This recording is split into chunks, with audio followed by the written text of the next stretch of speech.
Boy, first time. In the picture, first time ko mahawakan yung kamay niya. Oh, first time. First time. Alright.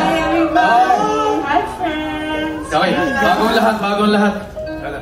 Alam mo, binili ko sa Quiapo kanina to eh. Thank you so much. Thank you sa aming producers. Sabi ko sa kanila kanina, pagkatapos ko dito, alis ako, baka hindi tayo magkita. Pwede bang mag-hug bago ako umalis? My gosh! Baka imatay si Ate Baby Hill! Labis ang tuwa ng mga solid fans ni Sharon Cuneta at Gabby Concepcion nang muling nag-cruise ang landas ng ex-couple. Sa isang pambihirang pagkakataon, muling nagkita ang dating mag-asawang sina Sharon Cuneta at Gabby Concepcion. Nagkita ang dalawa ngayong Biyernes ng hapon, September 15, 2023, sa isang MediaCon na ginanap sa Okada Manila Glass Ballroom sa Parañaque City.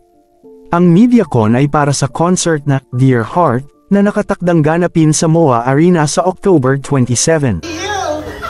Ulitin ko sinabi ko noon, ladies and gentlemen, on stage, I give to you, Miss Sharon Concepcion ng araw ito.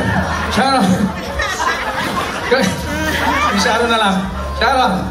Okay, maraming salamat po. Thank we'll you, see you in the concert. Make them happy, ha? Yeah. Pakisulit. My God! More! O ngayon, one more. Sa lips naman, sa lips. Biro lang po. Okay. Bang shot. Tila bumalik sa kanilang pagkabata ang ex-couple na sina Gabby at Sharon. At hindi maitago ng kanilang long-time at solid fans, ang kilig ng inabot ni Gabby ang flowers kay Sharon Cuneta. Present nga sa nasabing media conference ang kanilang mga fans na kahit sobrang tagal na ng panahon ang lumipas, ay hindi iniwan ng dalawa at solid pa rin ang suporta. Parang hindi naman makapaniwala si Gabby at Sharon na nangyayari na ito sa kanilang career. Alam naman nating matindi ang pinagdaanan ni Gabby Concepcion at Sharon Cuneta, kaya naman matagal ang panahon na kanilang inilaan upang mapatawad ang isa't isa. Humirit pa si Gabby Concepcion na mag-kiss silang dalawa sa lips, ngunit sinabi nitong biro lang at pinapasaya lang niya ang kanilang mga supporters. Alam niyo bang 3 beses nagpakasal sina Gabby Concepcion at Sharon Cuneta? Ang una nilang civil wedding ay ginanap noong June 23, 1984.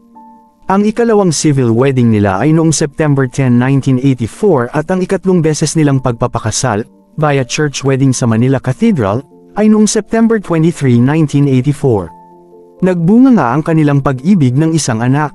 At iyon ay ang napakagandang si Casey Concepcion. Huling nag-cruise ang landas nina Sharon at Gabby nang kantahin nila ang Come What May sa 12th Gabay Guru Grand Gathering na ginanap sa MOA Arena noong September 12, 2019.